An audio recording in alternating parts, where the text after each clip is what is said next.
Well, I mean, sometimes they can be part of the same story, really. We do sometimes call it the hidden vision problem. So some of the kids Mm, we might see, they're just not working up to, they're a bright child, but they're just not working up to expectations. mm, And they're trying to work out what's sort of going on. And like we've been saying, you might have perfect sight for mm, seeing the screen or the board or birds in a tree, mhm, but that doesn't actually predict how well you're going to sort of maintain your place and maintain focus and convergence when you're doing something a bit more cognitive in the classroom. And the modern classrooms are sort of highly visually demanding. Um, uh, but sometimes it can be.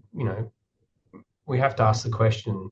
Um, you know, eye fatigue just normal, and therefore we don't need to put up with it. I mean, there's lots you can do to try and help people not get the eye fatigue, so that they're mhm, doing their work in a better way. So a lot of the symptoms of eye fatigue are the very same symptoms they're looking for in convergence and accommodation convergence problems. So if you're getting a reasonable level of fatigue from your computer work and your desk work, then you really probably should be getting your eyes checked to see if mm, there's something that can be done about it. And certainly, if we're talking, you get it after 15 minutes or half an hour, well, you're definitely in the zone that you've got a problem. If it's after 3 or 4 hours, then okay, well, maybe we can get into that's just a lot of time on the computer. And the first thing to do is start taking some breaks. Every 60 minutes, take a 10-minute mm, break, get up, walk around, don't look at a device. If you can get outside, great. You know, and that'll but if the problem persists as soon as you get back into doing work after that 10-minute break, then maybe you've got a problem. mm. Okay. Well, I'll ask this question very carefully. So, there's been a lot of attention in the media recently about ADHD and dyslexia. And my understanding is that accommodation and convergence issues often have a lot of ADHD-like symptoms. So, what's sort of like the research on that?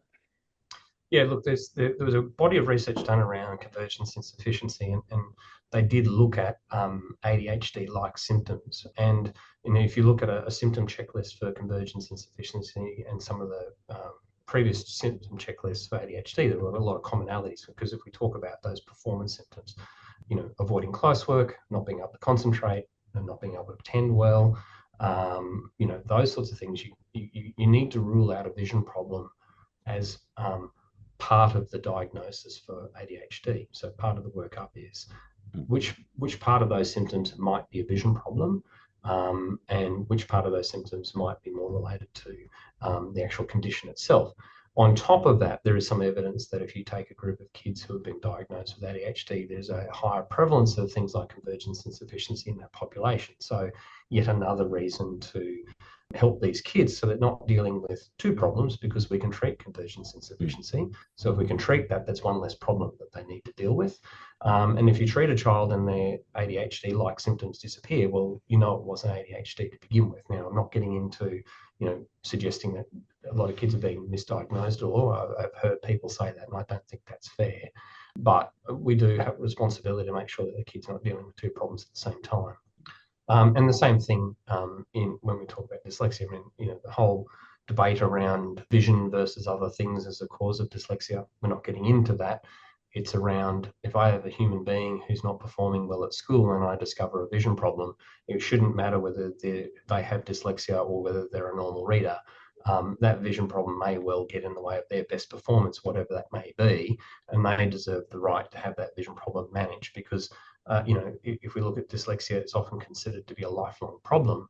The vision problem doesn't need to be a lifelong problem. And there's been dribs and drabs of statistics that indicate that kids who have reading problems and kids who have dyslexia have a high proportion of these accommodation convergence problems. Now, that's not getting into any suggestion that one causes the other, but and we can speculate on why that might happen. But part of the thing I look at is that, well, if you're a struggling reader, you're doing more work to get on top of reading, to catch up, all of those sorts of things, compared to the child where reading comes a bit more naturally and easily to you. Again, that's more opportunity for an undiagnosed or a hidden vision problem to impact on you even further. So let's deal with the vision problem, because that's not lifelong. We can get rid of mm, that and we can manage mm. that. And that way you can concentrate your efforts on your reading.